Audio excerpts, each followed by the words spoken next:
इन बीमार लोगों के पहला काम ये करिए, इनके माइक लगाना बंद करिए, इनको ब्लैक लिस्ट करके किसी अंधेरी कोठरी में डाल दो, ये वहीं अपनी गंदगी मचाते रहें, नेशनल टीवी पे अपनी बीमारी और गंदगी लेके ये ना आए। बेशर्मी की प्रकाष्ठा है ये।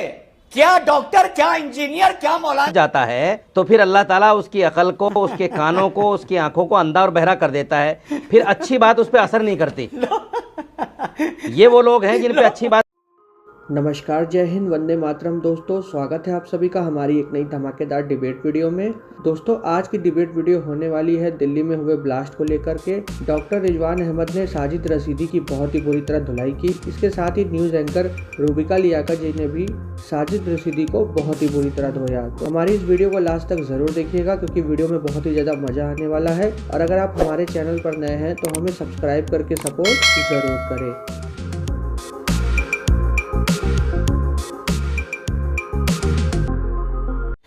रूबिका, आपने जिंदगी में देखा होगा, एक आदमी बड़ा सेहतमंद होता है, सेहत का ख्याल रखता है, सुबह टहलता है, स्मोक नहीं करता है, कुछ नहीं करता है, लेकिन आपको पता चलता है उसे कैंसर हो गया अचानक, या उसकी किडनी में कुछ प्रॉब्लम हो गई है। तो रूबिका, इस बीमारी का एजुकेशन से कोई लेना देना नहीं है, ये इनके दिमाग का जहर है। कभी कभी वो 1 डिग्री का हो जाता है तो आपको पता नहीं चलता, आप उस आदमी को डिबेट में बुला लेती हैं। जब ये 6 डिग्री का हो जाता है वो बम ब्लास्ट करने लगता है। तो ये बुखार की तरह है, 99 से 106। इस बीमारी के जो शिकार हैं, बहुत सौ का टेम्परेचर 101 है, पर आप उनको समाज का हिस्सा मान के डिबेट में भी बुला लेती हैं।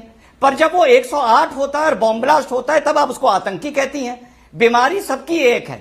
अब आपने, मुझे तो लग रहा है आप इतनी हक्की बक्की क्यों हैं जो दिल्ली में घटना हुई है रूबिका, और आप उम्मीद कर रही हैं ये लोग उसकी मजम्मत करेंगे। आप तो बहुत ही माहिर मंझी हुई महिला, पढ़ी लिखी पत्रकार हैं। अरे इन्होंने तो 9/11 की मजम्मत नहीं करी, 3,500 लोग मरे थे। इन्होंने अक्टूबर 7 की मजम्मत नहीं करी, 1,500 लोग मरे थे। इन्होंने 26/11 को बोल दिया था, आरएसएस ने करवाया है। अब आप सोचती हैं कि एकदम से इन लोगों में कोई शर्म आ जाएगी, सू भी सोच रही है ये माफी मांगेंगे, इनमें हया आ जाएगी, इनमें एहसास आ जाएगा।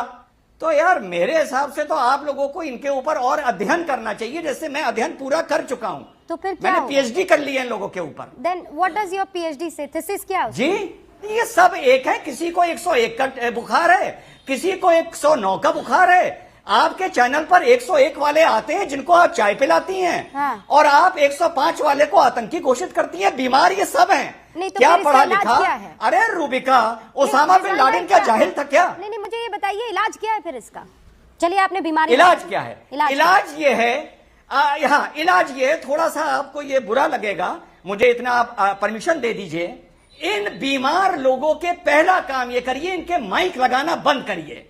इनको रूबिका, अगर भला चाहते हो देश का, इनको डिबेट में बुलाना बंद करो, इनको माइलेज ना दो, इनको व्यूअरशिप मत दो, इनको ब्लैक लिस्ट करके किसी अंधेरी कोठरी में डाल दो, ये वहीं अपनी गंदगी मचाते रहें, नेशनल टीवी पे अपनी बीमारी और गंदगी लेके ये ना आए। बेशर्मी की प्रकाष्ठा है ये। क्या डॉक्टर, क्या इंजीनियर, क्या मौलाना, क्या प्रोफेसर, क्या अमेरिका, क्या ऑस्ट्रेलिया, क्या पाकिस्तान, क्या आपका स्टूडियो। अरे पर मैं ये जो आप जो ये शब्द का इस्तेमाल कर रहे हैं ना, मैं उसी को तो डिफाइन करने की कोशिश कर रही हूँ ना। ये कौन है? Who is ये? 30 सेकंड। भाई आप भी कलमा गो हैं? Are you a kalma go or not? Are you a practicing Muslim or not? You are, right? तो ये कौन है? Define them for me, no? No. ये कौन है? Listen रूबिका, हम इनके हिसाब से प्रैक्टिसिंग मुस्लिम है ही नहीं, हम तो मुनाफिक हैं। इनके हिसाब से एपीजे अब्दुल कलाम भी मुनाफिक थे, सब मुनाफिक हैं इनके हिसाब से। कुरान की एक आयत है, सुम्मुम बुकमुन उम्युन फहुम ला याकिलून। जब गुनाह करते करते और खबासत सोचते सोचते आदमी इस दर्जे पहुंच जाता है तो फिर अल्लाह ताला उसकी अकल को, उसके कानों को, उसकी आंखों को अंधा और बहरा कर देता है, फिर अच्छी बात उस पर असर नहीं करती। ये वो लोग हैं जिन पे अच्छी बात असर करती ही नहीं। सुन लिया जो अच्छी असर करती नहीं इन पे बात। आपने डिबेट रखी है आतंकवाद पे, ये डिबेट कर रहे हैं मेरे ऊपर, साजिद रशीदी के ऊपर। इनको यही तमीज नहीं है कि हमें किस लिए बुलाया गया है। आतंकवाद पर बात करने के लिए ये साजिद रशीदी को आतंकवादी साबित करने पे लग गए बेचारे, और पूरी जिंदगी लगे रहेंगे, इंशाल्लाह नहीं कर पाएंगे। इनका बाप भी कब्र में से आएगा, वो भी नहीं कर पाएगा। हम नहीं लगे इंशाल्लाह, रहे हैं। क्योंकि मैं सच्चा पक्का हमें मुसलमान जरूरत हूँ। नहीं है इस चीज की। ये क्या बात मैं कर रहे हैं आप? practicing किसी के मुसलमान हूँ। किसी के अब्बा को आप कब्र से निकाल मैं देंगे? प्रैक्टिसिंग मुसलमान हूँ। नहीं, what do you और mean मेरे practicing देश की मुसलमान को? एजेंसी जानती है कि मैं क्या डॉक्टर भी हूँ। था, ये बेशरम डॉक्टर उमर भी था। जानती है मैं क्या हूँ। डॉक्टर उमर भी था प्रैक्टिसिंग मुसलमान। प्लीज, 5 वक्त नमाजी था। क्या पता चाश्त की नमाज भी पढ़ता हो, क्या पता रात को उठ कर भी नमाज पढ़ता हो। मैंने तो सुना है उनके घर वालों को कहते हुए कि इतना शाय था, इतना ह्यूमन काइंड था, उसमें इंसानियत कूट कूट के भरी हुई थी, वो तो कोई बात नहीं करता था, वो सिर्फ नमाज पढ़ता था। कितनों को मैंने सुना है। गुड मुस्लिम, बैड मुस्लिम, गुड टेररिस्ट, बैड टेररिस्ट नाम की कोई चीज़ है नहीं, ठीक है। ये सैयद कुतुब ने शुरू किया था, फिर इंडिया में जाकिर नायक ने इसको प्रमोट किया था कि गुड टेररिस्ट और बैड टेररिस्ट होता है, गुड मुस्लिम और बैड मुस्लिम होता है। ऐसा कुछ नहीं है, टेररिस्ट टेररिस्ट होता है। हम इनको कवर फायर देते हैं। कभी कहते हैं नहीं नहीं ये जो है पॉवर्टी की वजह से हुआ है, कभी कहते हैं नहीं ये जो है इनके साथ नाइंसाफ़ी हुई है। अब आप मुझे बताइए, ये डॉक्टर अहमद है, इसके साथ क्या नाइंसाफ़ी हुई? इसको इंडिया जैसे कंट्री में जहाँ पर सबको इक्वल अपॉर्चुनिटी दी जाती है, इसको इक्वल अपॉर्चुनिटी मिली। ये कॉलेज में पढ़ा, चाइना गया, वहाँ से MBBS किया, वापस आया, किसी भी किस्म की नाइंसाफ़ी इसके साथ नहीं हुई। असल प्रॉब्लम और असल मुद्दा ये है, ये जो बीमारी हमारे अंदर है कि नहीं हम हुकूमत इलाहिया कायम करेंगे, हम जो है दुनिया में इस्लामी हुकूमत कायम करेंगे, हम जो है यहाँ पर निज़ाम मुस्तफ़ा कायम करेंगे। और ये जो अटकल पंचू बातें हम करते रहते हैं कि नहीं ये गरीबी की वजह है, ये वजह है, वो, ये सब बेकार बातें हैं। प्रॉब्लम बहुत डीप रूटेड है, आइडियोलॉजिकल प्रॉब्लम है। और आप देखिए जम्मू एंड कश्मीर में जमात इस्लामी को बैन किया गया, सऊदी अरब, UAE, बहरीन जैसे कंट्रीज में जमात इस्लामी मौदूदी के लिटरेचर को बैन किया गया। मैं चाहता हूं कि इंडिया में भी ये बैन हो और इस तरह की जो फिक्र और नज़र है इसको भी बैन किया जाए। और ख़ास तौर पर हमारे पास जो owning up of the problem नहीं है, हम प्रॉब्लम को ओन अप नहीं करते, हम जो है इसको डिफ्लेक्ट करते हैं। कभी RSS के ऊपर ढकेल देते हैं, कभी ज़ायनिज़्म के ऊपर ढकेल देते हैं, कभी इसराइल के ऊपर ढकेल देते हैं। अब आप मुझे बताइए सूडान में कौन सा RSS और BJP है? वहाँ पे 35 मिलियन लोग बेघर हो चुके हैं, मारे जा रहे हैं। कौन मार रहा है? मुसलमान को मार रहा है। अब आप मुझे बताइए कि कहां से हम जो है इस तरह के जस्टिफिकेशंस लेके आ जाते हैं। आप कहीं देखें ऐसे टेररिस्ट को सीरिया में, कभी आपने देखा कि कोई राज मल्होत्रा या राजू मल्होत्रा नाम का आदमी पकड़ा गया?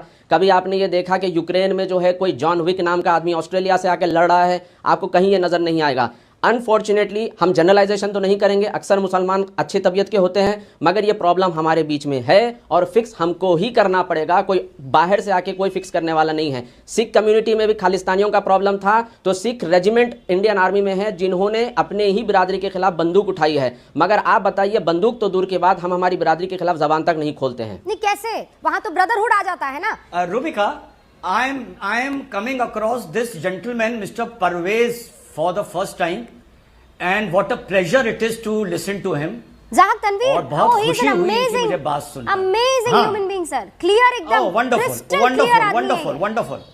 बहुत अच्छा लगा आपकी बात सुनकर। क्यों ना एक काम करते हैं, अभी जो राहत भाई ने बोला कि ये हम लोगों की फितरत है, मैंने भी अपनी बाइट वहीं से शुरू करी थी, इन्होंने सिख का नाम लिया, मैं इसको बात को आगे बढ़ाता हूं। रूबिका, वियतनाम में अमेरिका ने क्या क्या किया? अरे हजारों नहीं लाखों वियतनामीज मार दिए, एक आतंकी नहीं पैदा हुआ, वन। जापान में अमेरिका ने 2 एटम बम मार दिए, एक आतंकी नहीं पैदा हुआ, जापानीज एक जिसने सोचा हो मैं अमेरिका जाकर एक सुसाइड बॉम्बिंग करूंगा। मैं आपको 2 बड़े स्पेसिफिक एग्जांपल दे रहा हूं। और अभी रशिया और यूक्रेन में लाखों आदमी मर रहे हैं। जिस दिन भी सीज फायर होगा, यूक्रेन में एक आतंकी नहीं पैदा होगा जो मॉस्को जाके बॉम्ब ब्लास्ट करेगा। रूबिका, एक